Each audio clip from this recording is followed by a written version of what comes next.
talking. Look at that, Joe talking right on top of me. That's okay. I can start over. That was her. It wasn't me. Oh, I'm married. It's always you.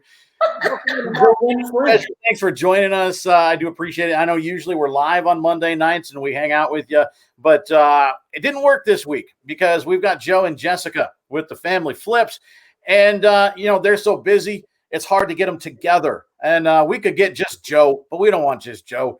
We want Joe and Jessica. And so we're pre-recording. This is like the Olympics. It's plausibly live. We're recording it straight to tape, and then we're going to play it Monday night. So you guys, this is a premiere. So I'm in here. I can chat with you guys as it's happening. I don't know. Maybe if Joe's bored, he'll show up, or Jessica. I don't know. Jessica's probably got more important things to do, but Joe's got nothing to do. So he might show up. I'm married, man. I know how this works. I appreciate you guys showing up. I appreciate you guys taking some time to chat with me because, you're celebrities. I guess. I don't feel like it.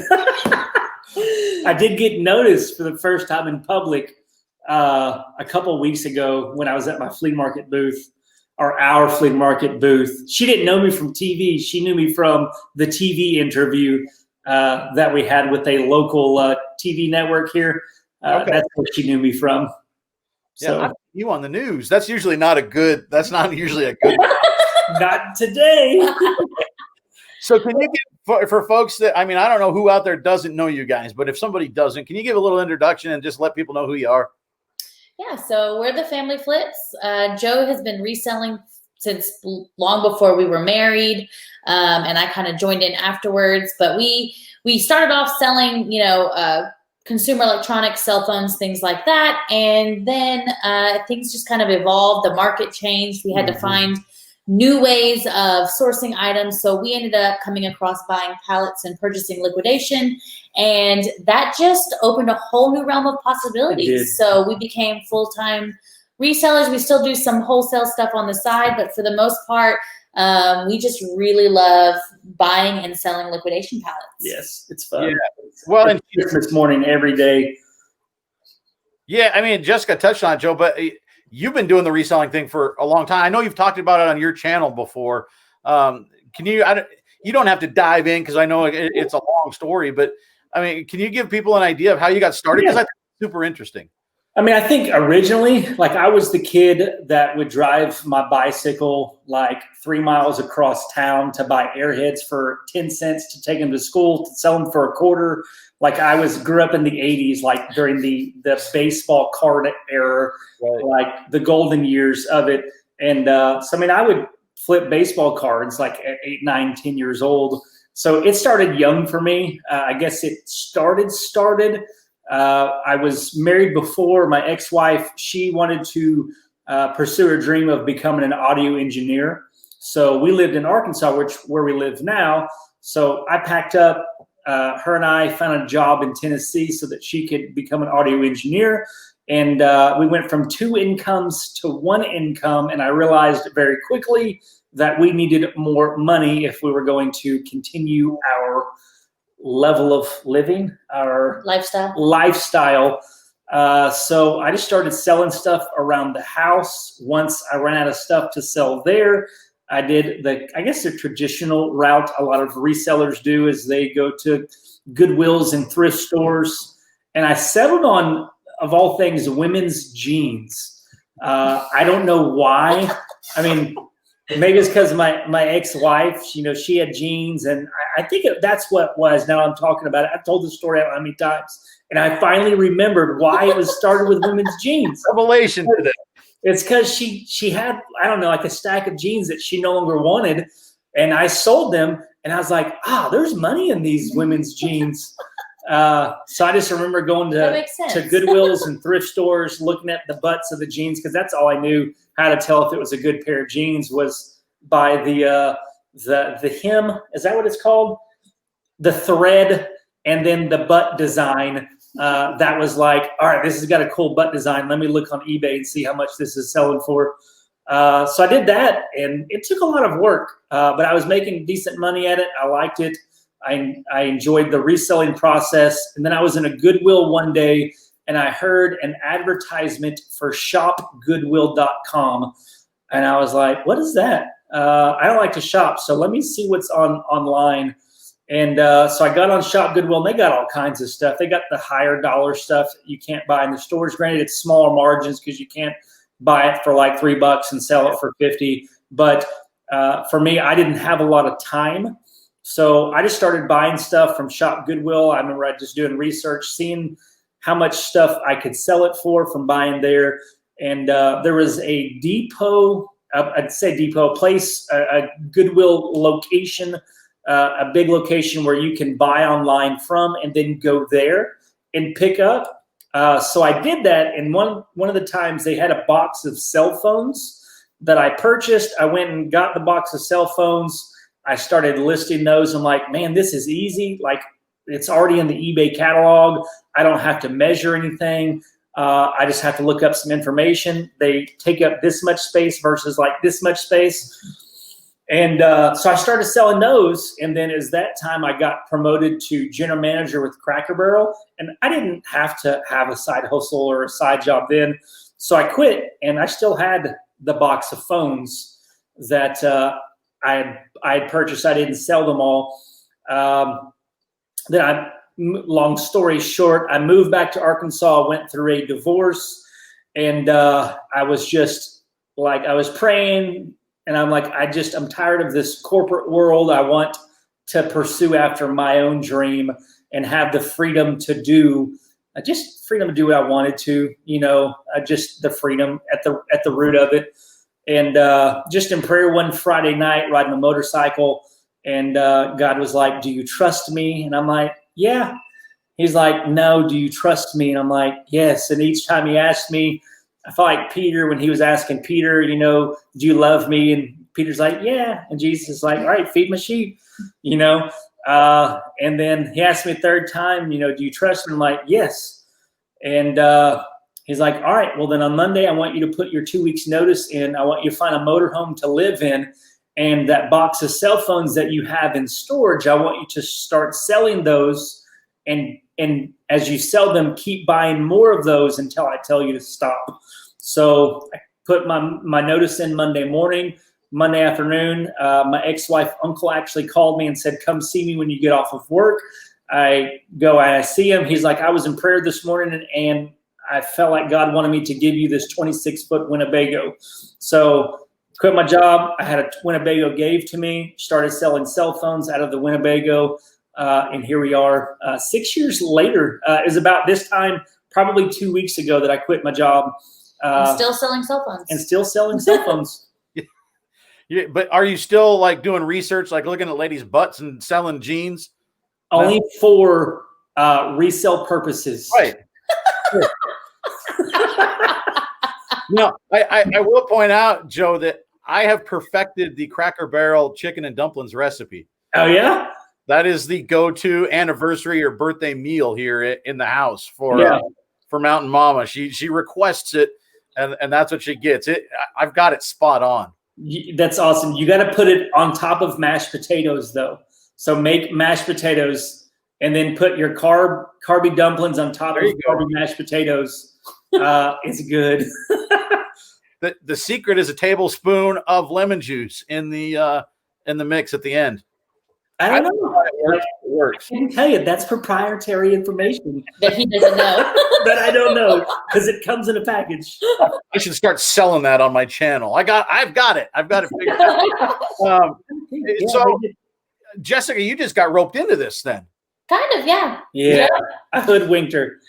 Yeah. Well, in retrospect, I always tell people when we Joe and I got married very fast. It was a very strange situation. It's not something that I planned. I'm usually a very Brett, hello.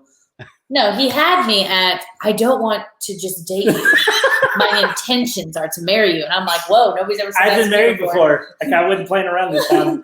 So I was like, I've never done that before. So I'll stick around and figure out what this means. Anyway, but we find ourselves married like 4 months later. And Joe's like, sold me on this life of like freedom and being able to go on walks in the middle of Monday and just really awesome. And I was a preschool teacher and I loved the job. And I, loved everything about it. And I ended up quitting my job and realized fairly quickly that probably wasn't the smartest move. No. It wasn't. Yeah. And so in retrospect, like if I could go back, I'd probably be like, well, let me stick with this job for a little bit longer while we get back on our feet. Because at that time, the business model that we had couldn't support both of us, and then Jolynn, our oldest at the time, because the other two were not here yet. Mm-hmm. And so that was really rough. It was a rough time. I even remember, waiting for watching my PayPal, waiting for the PayPal sales to come in so we could buy food for that day. Yeah. Just really, really stressful times. And I know that if I had not quit my job, we would have had a steady income while we were getting on our feet. So, lessons learned, difficult lessons, but I was really mad at him for a little while. She was anti-reselling. I was one of those spouses that did not like reselling. Like I didn't like it. A lot of, you hear about those couples that are like, I really want to do this, but my husband or my wife is just really not into it. That was me. That was 100% me. Mostly because I love the steadiness. I love the steady paycheck. I love knowing what's coming next, how much I'm getting paid each week. And reselling does none of that. So it was a long, long process. Lots of sleepless nights, lots of fighting, lots of just, how are we going to do this? Lots of, but one thing I'll always say is, we always waited for the PayPal sales to come in so that we could eat. And they always did. Throughout the entire process, we have never missed a meal. And so I'm grateful for that. Yeah. I think most people, they get sold on the idea of freedom, but don't realize that freedom can also kill you, because being your own boss, like you don't have to get out of bed if you don't want to. Yeah. Like you don't have to, if you don't want to list, don't list, take the day off. But we all know as reselling, like if you don't get up, you don't list, your sales are going to start to go downhill after a period of time. And that's what we got caught up in. Yeah. We lacked the discipline. Yeah. We wanted the freedom, but lacked the discipline. So it was just a really long process. So you moved into then, Joey, I mean, I know you talked about, the Goodwill, the shop Goodwill. Where did it transition from that and the ease of, I can do this online. I can do it from my gym in the living room to buying pallets. I mean, that's a big step. Yeah. I think it was really when, Shop Goodwill opened me the idea is like, oh, you can buy all this stuff online and you don't have to leave your house. And for me, it's a huge time saver, is not having to leave, that you could spend less time sourcing and more time actually getting stuff listed, which is what brings the sales coming. Like you don't make the money when you buy. I mean, you do if you buy at the right price, but it's when it gets listed and sold that's when. And we went through this process, when we finally started, it's probably September 3 years ago that we finally made a commitment to take the business seriously and treat it as a business. During that period of time, we were also, we ran a ministry school. Like we're both ordained ministers here in Arkansas. That we were running a school that ordained ministers. That reselling, it was kind of a part-time thing for us, or we treated it as part-time. We were making full-time income at that point in time. I'd say full-time for like one person working, not for two people working.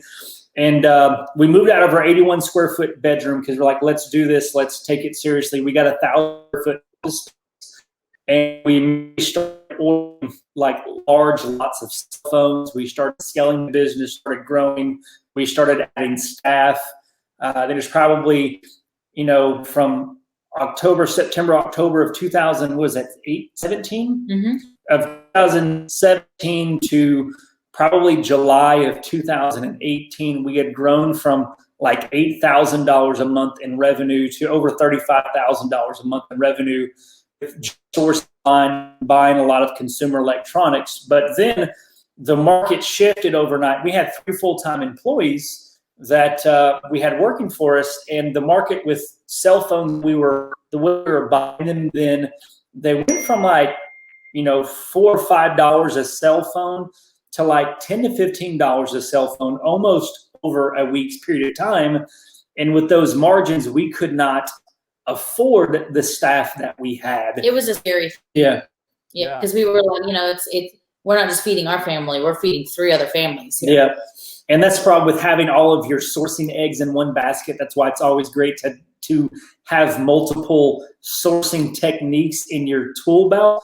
Because like, just for instance, like during the pandemic, people who only relied on garage sales or thrift stores as their sourcing method, they found out very quickly that when they couldn't go to thrift stores or garage sales to source, they didn't have inventory to live. So we went through that same process of that, not using all of the different sourcing techniques all the time, but knowing different ways in which you can source. So that's what brought us into pallets. I was just looking at different ways to acquire inventory. I knew that wholesale was too expensive, that it had a higher cost of entry, lower margins, but it was a good viable thing. But pallets you can get relatively cheap and be able to sell them. So we bought a pallet from liquidation.com. It was horrible. Like, I don't think we made our money back. We may have had we actually sold the stuff, but I did most of the work trying to get that together. He was so mad he was just giving it all away. I wanted it and out. I was like, hold on, bro, we can like part this out or something. I was like, no, just get it out of here. But at that time, we were still doing $35,000 a month in revenue. So when you have that much in sales, you have the luxury to be able to get rid of stuff and not really come back to bite you. So that first pallet we bought, it didn't do very good. And I was ready to be done with it. Yep. But I talked her into getting 2 more pallets, which we got, and then that hooked us from there. And it just kind of grew too big. Then we scaled back, and now we're kind of steady moving. Yeah, we're moving slowly because reselling is a marathon. It's not a race. You got to think years, like processes years, not months. So how steep is the learning curve for this? I mean, because I think there's, you pay tuition when you do reselling. You learn through making bad buys. And it's one thing spending $5 at Goodwill for something that you get home and realize, you know what, that was a terrible buy. I shouldn't have bought that. It's different buying, paying $500 plus maybe the same shipping to get a pallet sent to you. Yeah. I mean, one thing people always ask, how do we get started? And I never really advise anyone to just jump into it. There's a lot of things that you can do to, for one, if you're not a reseller, right, then start reselling first, because I think a lot of people, they're like, especially, they see these unboxing videos and they're like, oh, I want to buy pallets and resell them, but they don't realize how much work it comes into. And even if you're buying like individual items from like thrift stores or garage sales, it's very, very different when all of your inventory comes at you all at once, and it's very easy to carry to it. So, if somebody's not used to buying online, start by buying smaller lots first. Learn how to move that inventory first. Like anything that you can do to slowly and organically grow into that process, because let's face it, like when you're buying pallets and you have to include shipping, especially if you're not like picking up these pallets yourself or anything, like shipping costs eat you. I mean, same any other selling anything shipping wise, if you're not thinking about that ahead of time, like you're going to get yourself in a lot of trouble. Yeah. And pallets is just the same thing with a bit more capital. And so I always tell people, wherever you're at, like if you're only buying individual items, start buying lots first, and then grow into the next thing, because then you can get all the little basic details and you're going to be equipped to be able to handle like the big, not making the same mistakes that we did where we're giving away, bring in spots because we didn't do our research and we didn't know what we were doing. Yeah. it's just like with reselling, like when you go thrifting, you're having to look at hundreds and thousands of items to determine what it is that you want to sell. When you get a pallet, that process is different because you may get 40 or 50 items that you then have to figure out. Instead of deciding what to buy to sell, you then get in, now it's figuring out how I'm going to sell this. Is this an item that I can sell online? Is this an item that I have to sell locally? Because I know for me, like when we started buying liquidation, that selling locally was not even on my grid because I had only ever sold online. So when we got these liquidation pallets in, I'm like, all right, well, we'll just sell this all online, not realizing that a lot of these items, if you want to make the most money, depending on the size of it, is you're going to have to sell some items locally on Facebook Marketplace instead of online. I know a lot of people who transition from thrifting and garage selling, they don't want to sell in public. They just want the ease of being able to sell online. But then you fail to realize that there's a lot more money that you can make a lot of times by selling locally. So the learning curve is probably the same, except for the cost of education can be more expensive because of the higher cost that it's going to cost you to get into the market versus going to the thrift store and spending $20 and buying items versus going and picking up a $300 or $400 pallet.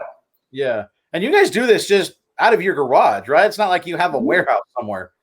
We do have a storage unit where we keep some of our items. But yeah, all the processing, unboxing, and listing happens in our garage and our converted carports. Yeah. We have about 480 square foot garage.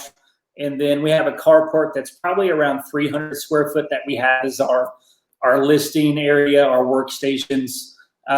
We don't have a lot of space, but we had a warehouse before. We had moved from the 1,000 square foot office space into a 2,500 square foot warehouse and started ordering truckloads, and we had a lot of space, but we already kind of had an idea of how it needed to be set up to maximize space. So when we moved into the garage, we had a great grid and great understanding for how to maximize the amount of space that we had with how we could use it. But now we're looking at growing. We just got a 750 square foot storage unit. They advertise it as a mini warehouse so that we start purchasing larger quantities of pallets at the same time to help save us money. So how do these because these things come on trucks. Are they just dropping it off in your residential neighborhood? Yes. We probably love it. What was that? What'd you say? Those truck drivers probably love having to get into that residential neighborhood. The short truck drivers do. Yeah. Well, there's always fees for that. I'm assuming that the fees is to make sure that you have an experienced truck driver on top of that. Two things that we have to pay for, extra things that we always have to account for, is the lift gate, because we don't have a forklift.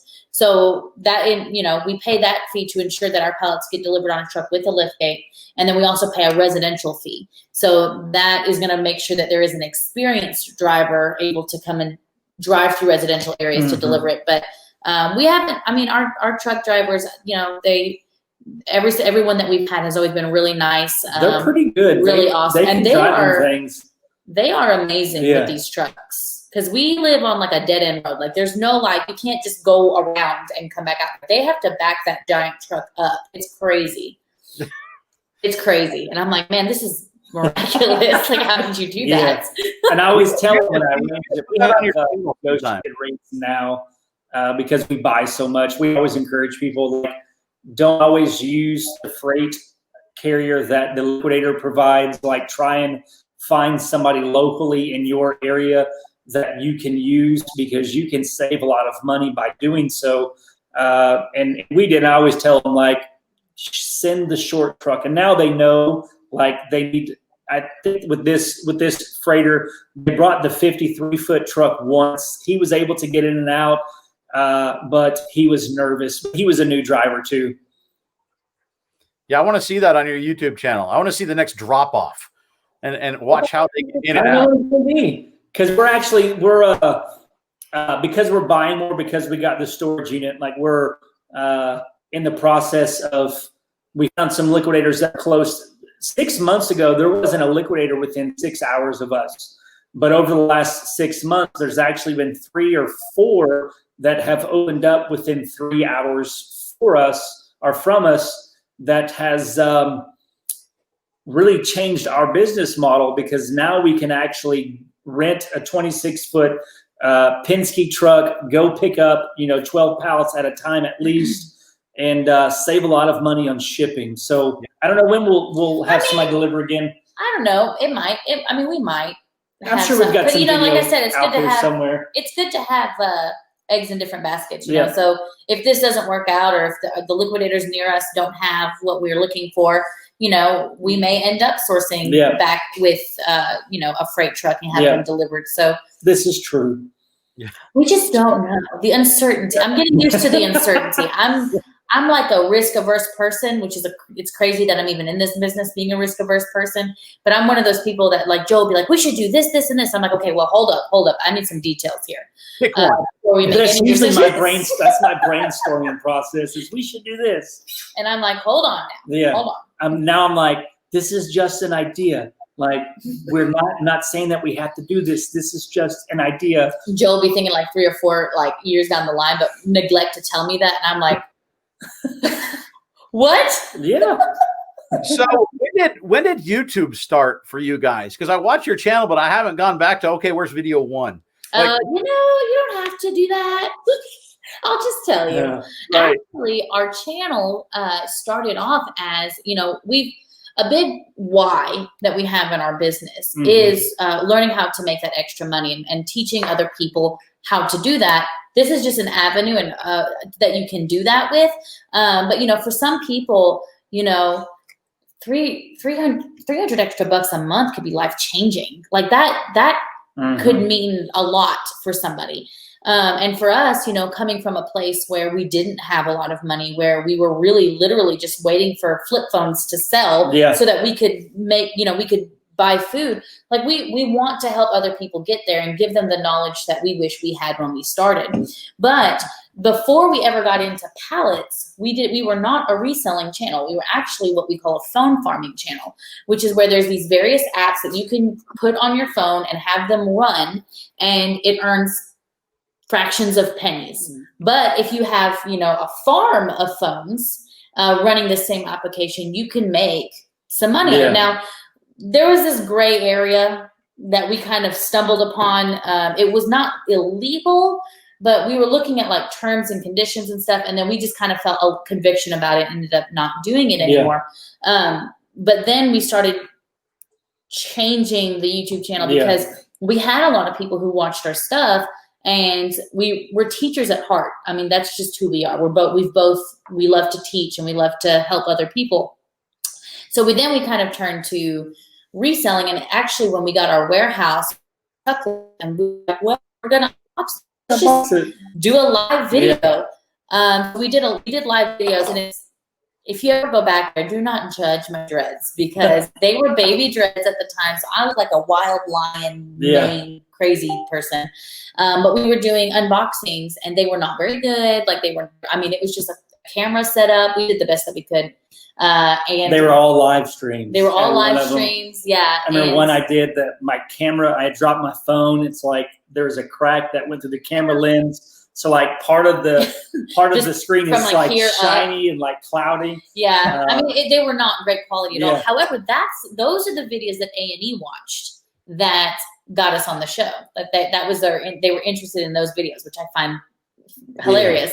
But they just went from there, and then eventually we fell in love with cinematography. We fell in love with telling stories. And that's where the vlog started evolving from, is being able to tell the story. Because a lot of people, they watch our unboxings and they say, well, how do you sell those items? And we're like, well, we can tell those stories in vlog form.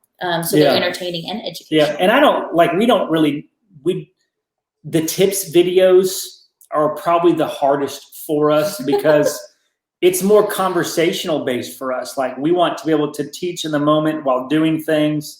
And that's why we do a lot of our vlogs. We do have teaching moments in there, but it's a struggle for me to just get up and make 5 tips. Like I think too much because then I'm like, okay, well, this is important information, but this isn't important information.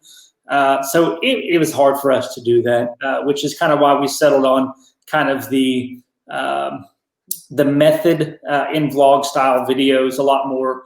And plus at the same time, that YouTube is a business, like it's a good opportunity. That YouTube for us is another tool, like reselling is a tool for us to help us live the lifestyle of freedom, financial freedom, time freedom that allow us to homeschool our kids, to be able to, like if we do want to go on a walk in a park like this afternoon, we could. It's raining, but YouTube is a tool that we use. So we looked at it like we have friends that are very successful in YouTube. And just looking at YouTube and looking at reselling YouTube channels, is that reselling is a very, very small pool of people that when you think of reselling channels, that the resellers with the most subscribers that are getting the most views, like, you have Rakin Profits has over 100,000 subscribers, but he doesn't get a lot of views. You have What the Hells, they're not really resellers. They only do auction videos. You have like the Rockstar Flipper. He has over 100,000 subscribers, but he's not getting a lot of views. A lot of the reselling stuff. You have what's the guy and the girl from Chicago, Rally Roots. They have over 100,000 subscribers. They're more lifestyle type stuff, and we realize that reselling channels are very small. And if we're going to try and make a full-time living doing reselling, that we're going to have to get out of, like, we're going to have to break through that genre. And we realize that lifestyle videos like vlogs in concordance with our unboxing videos is very appealing to a lot of people who have no desire to do it. It's more entertainment based. So that's kind of what we did. Yeah. And now you're on an even smaller channel on this one. So thank you very much for coming on. I mean, I don't even know how many subscribers you have. We don't really we're just under 1,300. Yeah, we were there a year ago this time. We had 1,300 subscribers. And then even 4 months ago, 2 months ago, we had 3,000 or 4,000 subscribers. I remember sometime in June, we had just hit 4,000 subscribers in June and have grown to over 20,000 subscribers. So, it's not always the size. It's like with YouTube, it's how many views. People always use subscribers as a metric, but subscribers really shouldn't be the metric. No, it should be your retention time. Like, how long are people watching and how many views are you getting? Yeah. Because if majority of your subscribers are watching your channel, then you're a successful channel. Yeah. And for us, for a long time, it didn't, because we would, because we had a lot of phone farming people. Yeah. And then we weren't doing phone farming videos anymore. So half our subscribers weren't even watching. So even though when we even started growing to like 4,000, we knew a majority of those subscribers were not interested in what we were using. So that's why we had to change some things up. Which that's a whole nother conversation for another day. That's like a different world. There's a lot of strategy involved with a lot of strategic, I don't know the word. We know what you're getting. Yeah. YouTube is a strategy. Yes. It's a long-term goal that you have to think very far in advance. Same thing with reselling. YouTube is pretty much just like reselling, but instead of creating a physical product like reselling, like on eBay, you got to take good quality pictures. You've got to create the listing that has to have the right price that gets people's attention. It has to be an item that is in demand. And then you have to tend your store. Like, you have to, update prices. You have to refresh the listing. There's things that you have to do, answer emails. YouTube's the same thing, except for it's a social digital product. That the more videos you have out there, the more likely that you are going to get a sell or a view. It's the same thing with reselling. It's just a different, same concepts, but a different product. Yep. Well, and you talk about looking ahead.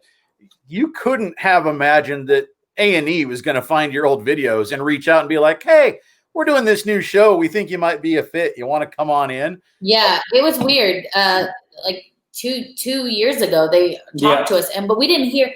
We had like a couple of initial interviews with some potential producers, but then didn't hear anything about it after for like months. And we're like, oh, okay, well, and we didn't even tell anybody. Like, we were like, I told like my parents, I was like, oh yeah, these A&E producers, but I'm like, but whatever. Yeah. And then we had, I don't know, like 9 or 10 months later, they were like, oh yeah, we're thinking that we're going to start recording this in August. Yeah, it was probably, we talked to them in January 2019. Yeah.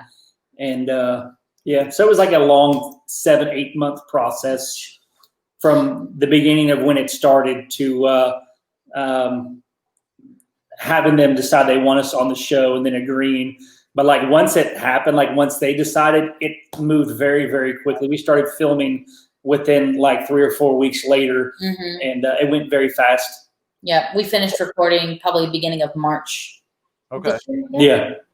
What's been the feedback from the reselling community on that, because I know, when they started doing like the storage wars, everybody that bought storage was annoyed because then 10 times the amount of people were out there trying to buy storage lockers. Yeah.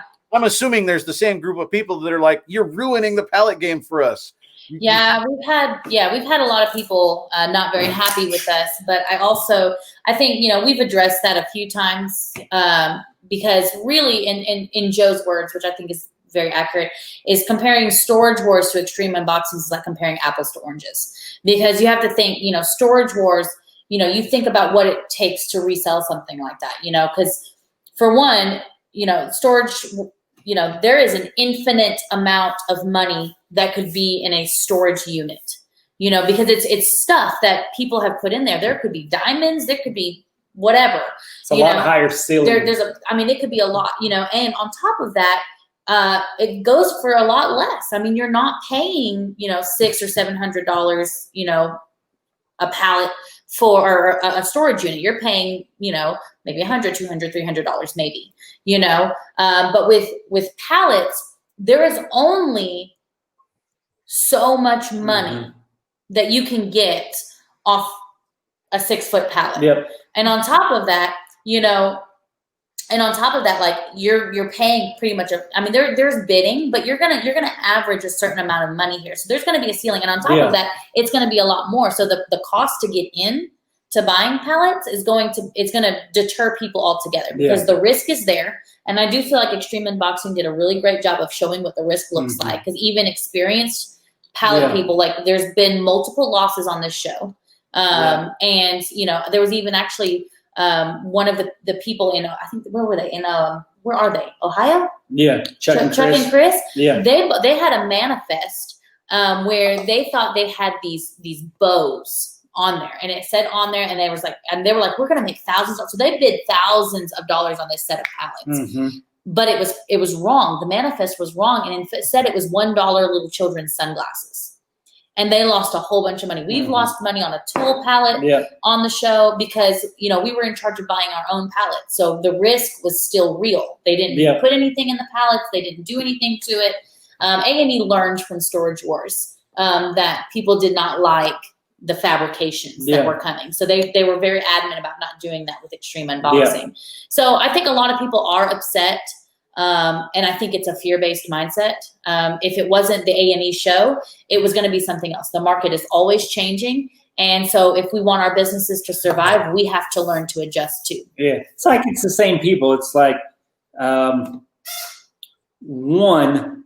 people automatically assume, well, this is going to be fake because all the other shows that are like this are fake. Like, it's not fake. Like, there's nothing planted. People are going to assume what they want to, but it's not. I don't have to convince people that it's not fake. Like, you watch for yourself. Like, you can see these items. Like, if they're going to plant some stuff, they'd be planting a lot better stuff on these pallets than what they're doing. But then secondly, like, these liquidators that have contracts with these big box companies, they have to buy so many truckloads. And if they're going to buy so many truckloads, they have to move them, and they have to move the pallets quickly. They don't have the luxury to just sit around and ask for so much more for pallets, because people will stop buying. Like, people, if they have to pay $1,000 for a pallet instead of $500, well, they're not going to make much money off of that, and they won't be back to buy. But it's the people who, they have that scarcity mindset where, they just think, oh, you're ruining it for everybody else. Like, if you watch YouTube, there's unboxing videos that are getting, 4 and 5, 6, 8 million views. That A&E's not ruining it for you, buddy. Like, look at YouTube. Like, YouTube has way more videos that are getting way more views that are showing way more fake stuff than this TV show ever would. And people who are searching YouTube videos, they're more likely to be the ones that want to do it, rather than people who are flipping channels and happen to land, on a Tuesday night and happen to land on Extreme Unboxing. I think the audience for YouTube is going to be more of the people who are looking into doing it, rather than the people who are watching an arts and entertainment channel. Yeah. And then the other thing would be just people, saying, well, what about all the people who are doing it? Well, what are all the people out there that could use an extra $300 or $400 a month? that what about them that they could buy a pallet and they could make an extra $400 a month? That's groceries on their table that now that they can do that, they didn't even have an idea of how that they can make that money before. So there's a lot more people out there that Everybody are like can that. eat. Yeah. 5 billion pounds of consumer returns are thrown into landfills every year. And that's only expected to rise as consumerism grows. And that's just returns. That's not shelf pulls. That's not overstock. That's not salvage items. There's plenty of room for people to eat. We don't need to be building walls. We need to be making longer tables. Yeah. I mean, it's the same deal as I can go into the thrift store. I can see 2 guys that I know buy stuff, walk out and still go in and find something literally after they walked out. And I know they're good. I know they're very good and they miss stuff. I mean, there's something for everybody. Yep. There is. There's something for everybody. So what is this changed for you? I mean, your life certainly has to have changed in some way once you're now on TV. It's been a different experience for both of us. Yeah. I think the change is the attention, like a lot of the attention that I'm getting, like on YouTube, the emails that I'm getting. And I'm a words of affirmation person to begin with. So words are deeply important to me. So hearing people say, I was encouraged to try and start reselling because of, a video that you had, like that feeds me, because that's a big part of my why is like, if you're able to make more money for yourself and to support your family and to do the things that you've always dreamed about doing, like I'm doing something right, and I'm super thankful for that. I think also I've had to set a lot of boundaries because for every 10 amazing comments and supportive comments, I'll get 1 or 2 that are extremely hurtful. And so I've just, it's one of those where it's like, I have to I'm still in that point where I'm trying to figure out how to do that. But with all the extra attention as well, like I want to use that to help other people. So I'm working on, trying to, figure out some way, like I'm writing a liquidation guide, like for the part-time reseller, just something that I can do that I can release to help other people. We do live videos just so that we can answer questions, so we can help people out. So if I'm getting the attention and people are wanting that, I want to make sure that I use that attention to help others. But as for I'm not walking down the street and people are recognizing me or anything crazy like that. Like it hasn't been, Well, it's only a couple weeks. Give it time. I mean, for us, we were aware, so chances we noticed are a lot lower. But it was a very odd time for us because, as I was telling you before we came on, we have a video that has almost 100 or almost 500,000 views now. And it took off a couple of weeks before the show aired. So it's like any publicity or any gains that we may have gained from the TV show, we have no idea what they were, because this video pulled in so much traffic to our channel that it may be 4, 5, or 6 months to really understand and know the impact of being on the TV show has brought. I mean, I guess, one thing is, there are people who want to buy stuff from us now because we're on TV and because we're on YouTube. Like that has changed a lot, because we made these unboxing videos and stuff that we never intended to sell to people, that we never intended to sell to our audience. But then we started getting, 20, 30 emails per unboxing video asking, can I buy this? Can I buy that? And I'm like, I'm sorry, we've already sold it. Like this, we filmed this unboxing video a month ago, and we've already sold all that stuff. So it's changed that process up, and it definitely just learning how to adjust to the change. A lot more people ask for your time, and I think that's why for us is because anytime you say yes to something, you're saying no to something else. So I think for us is we've had to be, or me, I can't say us, but we've had to become more firm on what our why is, what drives us, why are we doing all of this? Because now when something doesn't line up with that, it's easy to say no to it. But if it's something that does involve that and it serves that purpose, then it's a lot easier to say yes to something that pulls on our time constraints, because we only have so much time. Like that's the one thing that we can't create more of. We can hire people, we can do all those things, outsource, which we have outsourced a lot of stuff. but it's time. Like you only have so much of it. Yeah, I've got we've got about 10 minutes left with you guys, and there's a couple things that I want to hit on, and one of them, Jessica, you had a recent video, and my wife is probably watching this now, shaking her head vigorously when I mentioned this, because you mentioned that you struggle with work-life balance. Yes.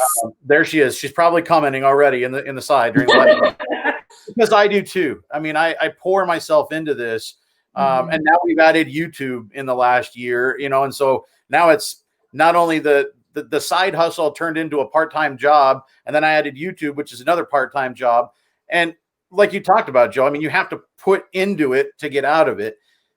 So Jessica, what have you learned about work-life balance? I mean, just personally, I need to hear it, but I know others probably do. Honestly, I'm the kind of person that stumbles through things to kind of figure out what it is that I need. I've learned a lot about myself, because I there's a lot of mama resellers out there. And so, and dad resellers and, all that, but there are when you have children, like they don't turn off. You can't put them on a shelf and turn the batteries off, take the batteries out and come back to it when you have time. Like that's something that you're always going to have to work through. And as a mom, I had to deal with so much guilt of I'm trying to grow this business. I'm trying to grow this legacy. And although it is for them, they don't understand why I'm leaving the house every day. They don't understand why, they want something. And I have to say, just a minute, hold on, wait a second, give me, or something like that, And so for me, I've learned how to, I have to separate, as a businesswoman, I have to separate that from my children because my children are not old enough to understand. I think the biggest thing is knowing that I'm an easily distracted person. Like not only am I powerful and creative and really good at, certain things for this business that make me an integral part of, our partnership, but also I know that I'm easily distracted and I'm an aesthetic person. So I have a hard time focusing when there's a lot going on, and I'm a list person and I need to have things organized so that I don't, because I'm one of those people that if I have so much going on in my head, like I'm like, wah! And then I end up doing nothing. Like I'm like a chicken with its head cut off, just running around in circles, doing a little of everything, but getting nothing. You're the duck. Yes. All on the surface with the feet underwater. Yes, that's me. That's me. And I'm exhausted all the time. I'm not getting anything done. And I was like, this last video that I did, the last vlog that I did was really about like, that came after. The reason why I wasn't in the vlogs was because I'm freaking out. Like, I'm like, okay, now I got to do this, and I got to do this, and I got to do that. And then I got to homeschool my kids, and now we got to take them here, and I don't have enough time in the day, and I'm exhausted. So finally I just sat down and I was like, Joe, I was like, I can't, this is not right. Like I have to do something. And we're actually sitting in one of the solutions, which is an office space. This is a shared office space. And this is where I go to separate my work life from my home life. Now I still do work at home, obviously, because our business is operated out of our home. But for like things that require a lot of creativity and focus, I come here to make sure that I get those things done. So it's about setting boundaries and not feeling guilty, knowing that you're an imperfect person, knowing that you're always on a journey to be better and that you're never just going to arrive at the perfect business person that you are. Yeah. That at some point, like if it's not this thing, you take care of this thing. And as soon as that's taken care of, you're going to discover another thing. And it's just a process of getting better. Maybe I need this office indefinitely. Maybe this is just a season in life, and when my kids get older, I can set different boundaries. But as I go through this process, I'm going to recognize more things about myself that impede my growth or help my growth. And I got to learn to adjust. And if it works, great. But if any part of that doesn't work, then I'm going to toss that out and replace it with something else until I find something that does work. And that's going to be the rest of my life. I'm never going to be perfect. I'm never going to know exactly the perfect formula, because the perfect formula for me in this season is going to be a completely different formula for me in the next season. And just accepting that you're imperfect, but accepting the fact that you're working towards and you're doing the best you can, really, I feel like is probably the most growth promoting mindset I've ever had. That's an awesome answer. Thanks. Yeah. That just came off my head. Yeah, you're good at this. Joe, it's your turn. And I know how much you love listing things. So that's what we're going to do. You got like 3 minutes here. For people that are watching and they're like, you know what, I'm interested in this. This is something that I'd like to do. you've been there. You guys can save a little bit of hassle, a little bit of heartache, a little bit of money loss. Maybe what are the, I don't know, top 3 things that this can give you a little bit of a head start on maybe making fewer mistakes than what I did? Watch our YouTube channel for one. Shameless plug. I mean, we've got videos out there, things that we wish we would have known before we started, pallet flipping. I think that would be just going to research, like having realistic expectations is probably the main one. Is that, especially if you're a thrift or garage seller and you're looking at transitioning to pallet flipping, that your expectations should be different. Like, don't expect the same margins that you would have before, but your hourly wage may actually be more because you're not having to spend so much time on the front end sourcing, and you're listing a lot more product and selling a lot more product. But I'd say do your research. Make sure you check out some YouTube videos because there are some good ones. Try and buy local. I mean, this is kind of a question that there's no way it could be answered in 3 minutes because there's so much information. Start slow is a good one. But start slow, like in anything just in life, start slow. This process is going to take a lot longer than what you want to. And because of that, you should learn to slow your roll. And it's going to save you a lot of time. Like, we put pressures on ourselves to do faster and to create a timeline that's a lot faster than what needs to happen. And because of that, we miss so many learning opportunities because we're always trying to do it faster instead of learning at a slow pace along the way that will allow you to make less mistakes because you're not rushing to make decisions. Like, any decision that you are making in haste is a decision that is going to be wasteful. So slow down. Don't make an emotional decision. Like, just don't, because I promise you will save in the end. He's learned that the hard way. Yeah. So those are just a few, but it's, check out our YouTube channel, check out our blog. We've got lots of different articles that Jessica has wrote on there, thefamilyflips.com, because it's about the new reseller things that's going to help you in your pallet flipping journey. Yeah. And I'm going to put, I'll put a link to all these guys' stuff underneath here in the description. So you'll have a link to their YouTube and where to find them on Instagram, the website, all that jazz. Because I want to make sure that you connect with these guys because they can definitely help you grow and maybe move into a new area of your business. So guys, I appreciate the time. I know you're super busy. You're probably, getting ready to do the stars down in front of the Chinese theater. I don't know about that. That would be weird. I'm kind of anti-Hollywood, so something's going to happen for that to happen. Well, I know how much you've got going on, so I do really, really appreciate the time and appreciate the knowledge that you share all the time between the two of you on now, not just on YouTube, but on A&E as well. People can watch that. It's a fun show. It's Tuesday night, so check it out on. Where our last episode. This is coming out on Monday, so this is Monday. So it'll be tomorrow night is the last episode that we're going to be in, and it's probably the funniest. You don't want to miss it.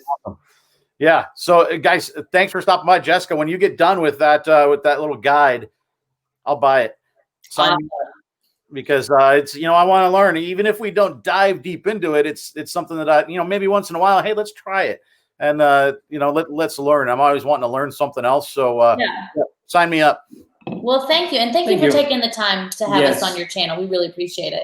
No, I'm thrilled that you're here. And everybody that's watching, thank you so much for tuning in. I know you got something out of it. So watch these guys on TV, watch them on the YouTubes, and keep making your YouTube videos. I know a lot of the people that are watching this are doing YouTube videos, and you guys had some great YouTube tips as well. So fantastic conversation. Thank you so much. Thank you. Thank you. Bye, guys. Bye.